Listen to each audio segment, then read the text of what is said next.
Salut à tous et merci d'être là. Débrief donc de la Super Coupe d'Espagne. C'est dur, c'est très dur de perdre comme ça. On était à 2 minutes d'un trophée et on se fait punir. Tout ça sur une faute idiote de Clément Lenglet sur une action où il n'y avait pas lieu d'être. Franchement, c'est dur.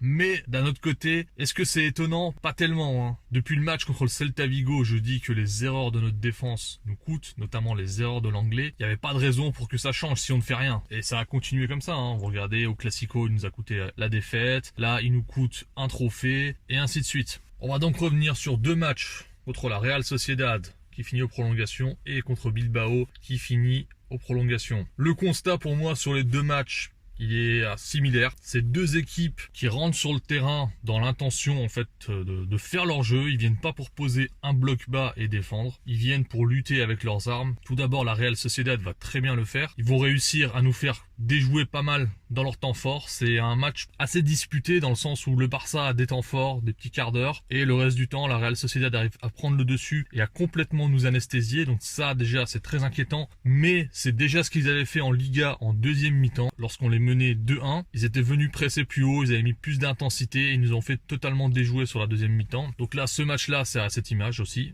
Dans leur temps fort, ils nous font beaucoup déjouer, comme toute cette fin de match d'ailleurs, hein. Je crois les 20 dernières minutes du match, on n'arrive pas à sortir, on n'arrive pas à construire quoi que ce soit. Je pense que à la fin du match, quand on arrive au tir au but, on peut s'estimer chanceux parce que vu le nombre d'occasions qu'ont eu la Real Sociedad, notamment Januzaj, entre son coup franc, sa percée où il mange l'anglais. Sur ce match-là, je pense qu'on finit avec de la réussite. Le souci évidemment, c'est qu'il n'y avait pas Messi dans le cœur du jeu, donc on avait encore plus de mal à sortir du pressing. Sur ce match-là, je parle bien du match contre la Sociedad, pour moi, Griezmann, il n'a pas rempli son rôle de meneur de jeu. Il n'a pas réussi à prendre le rôle de Messi, tout simplement. Du coup, tu as des joueurs comme Dembélé, qui lui, c'était un joueur de percussion. Il se sentait obligé de descendre plus bas pour provoquer plus bas, pour venir plus à la construction, ce qui n'est pas du tout son rôle. Du coup, ça l'a poussé lui aussi à perdre énormément de ballons. C'était aussi un match mitigé de sa part. Il y a cette occasion aussi qui est quasi immanquable dans les prolongations où il la manque. Contre Bilbao, donc en première mi-temps, on va avoir un match quasi similaire, c'est-à-dire on va avoir un adversaire qui nous fait totalement déjouer. Leur travail en bloc est assez impressionnant. Les lignes sont resserrées et ils pressent très haut. Ça ne laisse que très peu d'espace au Barça pour construire. Du coup, le Barça arrive au milieu de terrain, ils sont obligés de jouer long. À chaque fois, c'est des ballons récupérés par la défense de Bilbao. Donc sur cette première mi-temps contre Bilbao, on se fait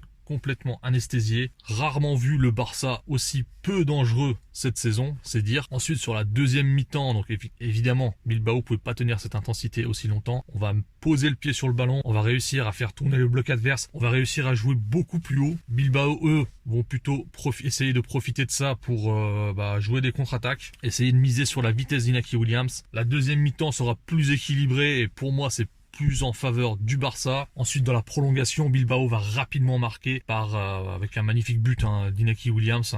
Faut dire ce qui est, c'est juste exceptionnel. À la 93e minute, donc derrière, Bilbao va faire que défendre, donc ça va être une attaque-défense et Bilbao va essayer de contre-attaquer. On va commencer donc par les satisfactions de cette super coupe. C'est que des satisfactions individuelles pour le coup, parce que collectivement, on s'est fait manger par nos adversaires, qui sont de base des adversaires plus faibles, avec des effectifs plus faibles que nous. Donc les satisfactions, je disais, évidemment, le premier, c'est Araujo, exceptionnel, le patron de la défense, une couverture incroyable. Il avait 2 clients, il avait Isaac qui est grand, qui est rapide, et il avait Inaki Williams qui est aussi connu pour sa rapidité. Là où ce genre d'attaquant nous faisait très mal quand on avait une charnière piquée l'anglais, Araujo les a complètement anesthésiés. Il couvre parfaitement avec sa vitesse, en duel il est quasi impeccable. Pour moi, dans cette charnière, l'anglais Araujo, c'est lui le patron de la défense et l'anglais c'est le boulet. L'anglais c'est lui qui tire la défense vers le bas. Et d'ailleurs Ronald Koeman l'a compris aussi. Hier vous avez bien vu dans la prolongation quand il fallait faire sortir quelqu'un, il a fait sortir l'anglais. L'autre satisfaction pour moi c'est Frenkie de Jong. Il a fait 2 matchs pleins, 2 matchs qui finissent en prolongation, un volume de jeu monstrueux. Hier il a encore pris des coups, il a pris un coup de boule, il s'est relevé, il défend, il attaque, il est partout.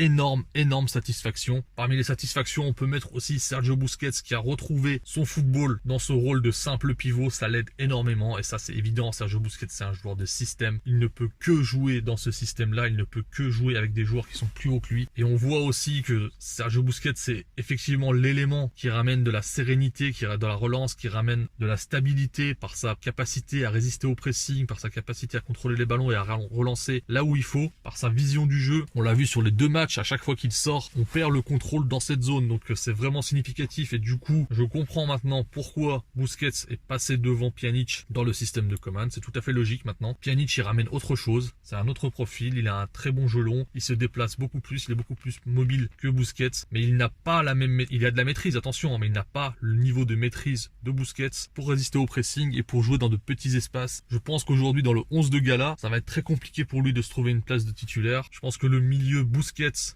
Pedri, De Jong est complémentaire et ça va être difficile de les déloger. Et j'ai envie de vous dire que c'est à peu près tout. Griezmann hier il met 2 buts, mais dans le match contre la Sociedad, il était transparent. Jordi Alba qui faisait une bonne saison jusqu'ici, là il fait 2 matchs plutôt moyens sur tous les plans. Donc ensuite les points négatifs, forcément ça va être surtout des points collectifs.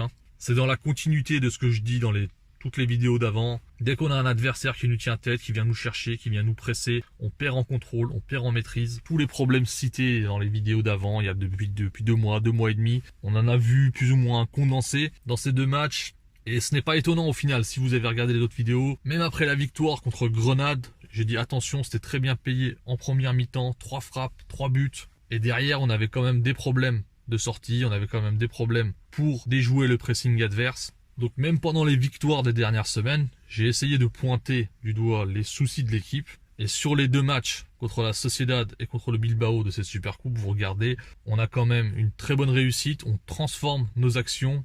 Hier en première mi-temps, c'est 1 frappe cadrée, 1 but. En deuxième mi-temps, c'est 2 frappes cadrées, 1 but. Donc c'est 3 frappes, 2 buts en 90 minutes. La réussite devant le but est là. Alors je dis ça parce qu'il y a beaucoup de gens qui disaient oui, on n'a pas de réussite devant le but, c'est pour ça qu'on gagne pas, nanana, c'est à cause des attaquants en gros. Alors hier, on a bien vu que la réussite devant le but était là, mais que ça ne suffit pas. Tu peux faire 2 frappes, marquer 2 buts.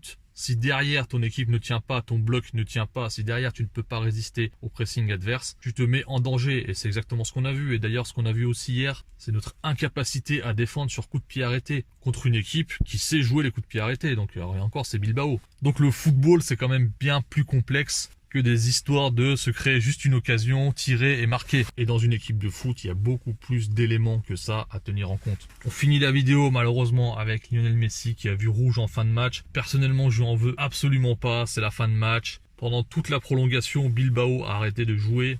Ils ont essayé de faire perdre du temps, ils ont mis des coups, etc. C'était en fin de match, il a pété les plombs, il a vu rouge. Il essaye de passer, et voilà, il met une petite mandale. Carton rouge, il risque de prendre 4 matchs de suspension, peut-être plus, on verra. Donc, on n'aura pas de Messi dans les prochains matchs, ça va être très compliqué. Et au passage, avant de terminer la vidéo, je salue aussi le travail de Marcelino. Parce que certes, dans la prolongation, les joueurs de Bilbao, ils ont joué très sale. Mais pendant tout le match, tout le reste du match, collectivement, le bloc de Bilbao a fait un travail formidable. On voit déjà la différence entre ce match et le match qu'on a joué contre eux en Liga la semaine dernière. Marcelino, il est là depuis même pas 2 semaines. Le travail qu'il a fait, il est monstrueux. Franchement, ça va faire du bien au football espagnol. Voilà, c'est tout pour cette vidéo. Prenez soin de vous. Ciao!